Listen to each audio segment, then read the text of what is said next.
ચાલો આજે આપણે ભારતના આબોહવા નામના એક શક્તિશાળી એન્જિનની અંદરની વાત કરીએ. એક એવો એન્જિન જે આખા ઉપખંડના જીવનને એમ કહી શકાય કે આકાર આપે છે. પણ એક મિનિટ, ક્યારે એવું વિચાર્યું છે કે એક જ દેશમાં એક તરફ રણ હોય અને બીજી તરફ ગાઢ વરસાદી જંગલો? આવું કઈ રીતે શક્ય છે? ચાલો આજે આ જ આકર્ષક રહસ્યને ઉકેલીએ. તો આપણી આજની આ સફરમાં આપણે ભારતીય આબોહવાના 5 મુખ્ય પાસાઓ પર નજર કરીશું. સૌથી પહેલાં આપણે તેની વિરોધાભાસી પરિસ્થિતિઓને જોઈશું. પછી ઋતુઓનું જે ચક્ર છે એને સમજીશું. ત્યાર પછી જીવન આપતા ચોમાસાની ઊંડી વાત કરીશું.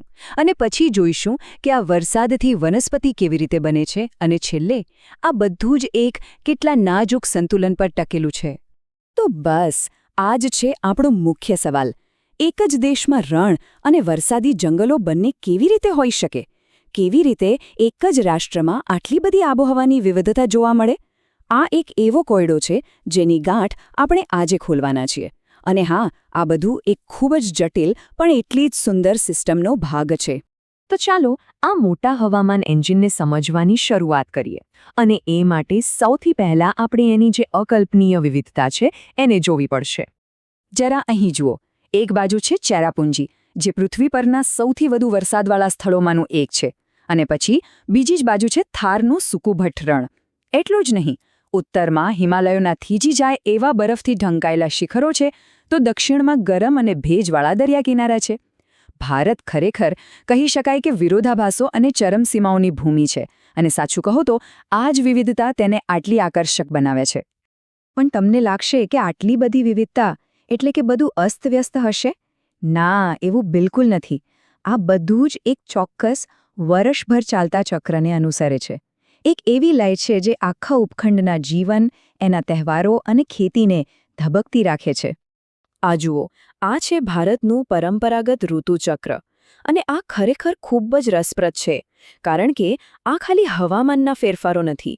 આ તો એક એવો સાંસ્કૃતિક અને કુદરતી કેલેન્ડર છે જેણે હજારો વર્ષોથી આપણી ખેતી, આપણા તહેવારો અને આપણી જીવનશૈલીને માર્ગદર્શન આપ્યું છે.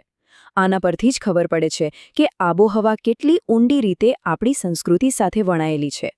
હવે આધુનિક વિજ્ઞાન આ જ ચક્રને મુખ્યત્વે 4 ઋતુઓમાં વહેંચે છે. શિયાળાની ઠંડી અને સૂકી હવાથી શરૂઆત થાય છે. પછી આપણે જઈએ છીએ ઉનાળાની આકરી ગરમી તરફ. અને તમને ખબર છે, આ ગરમી ચોમાસાને આમંત્રણ આપે છે.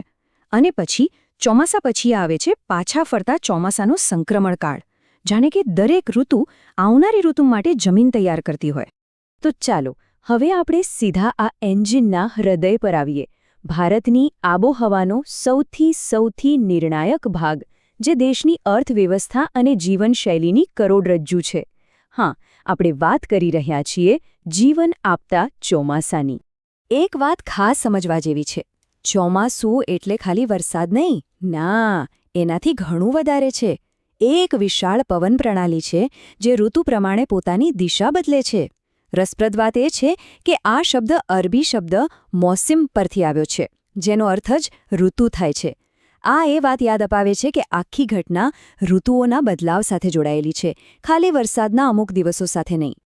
અને આ આખી પ્રક્રિયા અહીં કેટલી સુંદર રીતે દેખાય છે જુઓ. આપણે જોઈ શકીએ છીએ કે કેવી રીતે ચોમાસાના પવનો જૂનની શરૂઆતમાં દક્ષિણના છેડેથી ભારતમાં પ્રવેશે છે અને પછી ધીમે ધીમે આખા દેશમાં ફેલાઈ જાય છે. પોતાની સાથે એ જીવન આપનારો વરસાદ લઈને આવે છે. આ એક એવી વાર્ષિક ઘટના છે જેની રાહ કરોડો લોકો જોતા હોય છે.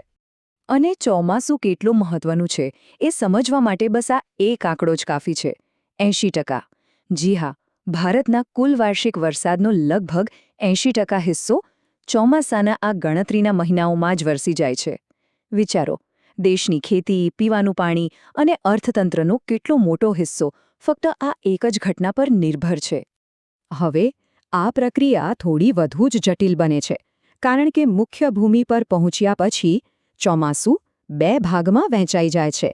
એક છે અરબી સમુદ્રની શાખા અને બીજી છે બંગાળની ખાડીની શાખા.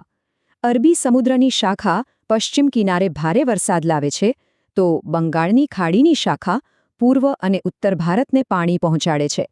આ વિભાજન ખૂબ જ જરૂરી છે, જેથી આખા દેશમાં વરસાદની વહેંચણી થઈ શકે.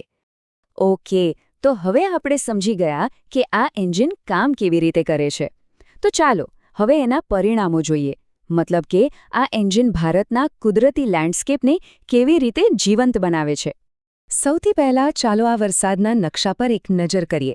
અહીં સ્પષ્ટપણે જોઈ શકાય છે કે ચોમાસાની એ બે શાખાઓ ક્યાં સૌથી વધુ અસર કરે છે. જુઓ, પશ્ચિમ ઘાટ અને ઉત્તર પૂર્વીય રાજ્યોમાં જે ઘેરા વાદળી વિસ્તારો છે, બસ એ જ એની સાબિતી છે. આ એ જગ્યાઓ છે જ્યાં પાણી સૌથી વધુ વરસે છે. અને હવે જાદુ જુઓ, આ વનસ્પતિનો નકશો જુઓ. આની પેટર્ન લગભગ વરસાદના નકશાની જ કોપી છે. જ્યાં વધુ વરસાદ છે ત્યાં ગાઢ જંગલો છે અને જ્યાં ઓછો વરસાદ ત્યાં કાંટાળા ઝાડી ઝાખરા અને રણ. આ પાણી અને જીવન વચ્ચેનો એકદમ સીધો અને સાચે જ ખૂબ જ આકર્ષક સંબંધ દર્શાવે છે. અને આ જ અલગ અલગ આબોહવાની પરિસ્થિતિઓને કારણે ભારતમાં મુખ્યત્વે 5 પ્રકારની કુદરતી વનસ્પતિઓ જોવા મળે છે. પશ્ચિમ ઘાટના ગાઢ વરસાદી જંગલો છે, મધ્ય ભારતના પાનખર જંગલો છે, રાજસ્થાનના કાંટાળા જંગલો અને ઝાડીઓ છે, હિમાલયના ઠંડા જંગલો અને ઘાસના મેદાનો છે, અને હા, દરિયાકાંઠાના મેન્ગ્રુવ જંગલો. આ દરેક ઇકોસિસ્ટમ આ હવામાન એન્જિનનું જ સીધું પરિણામ છે. અને અંતે એક બહુ જ મહત્વની વાત. આપણે એ સમજવું જ પડશે કે આટલી શક્તિશાળી સિસ્ટમ હોવા છતાં તે એક અત્યંત નાજુક સંતુલન પર ટકેલી છે. જુઓ, ચોમાસું ભારતીય ખેતી અને પર્યાવરણનું જીવન રક્ત છે. એમાં કોઈ શંકા નથી. સારો વરસાદ એટલે સારી ફસલ, સારી અર્થવ્યવસ્થા. પણ એનો સમય અને એની તીવ્રતા દર વર્ષે ખૂબ જ અણધારી હોઈ શકે છે.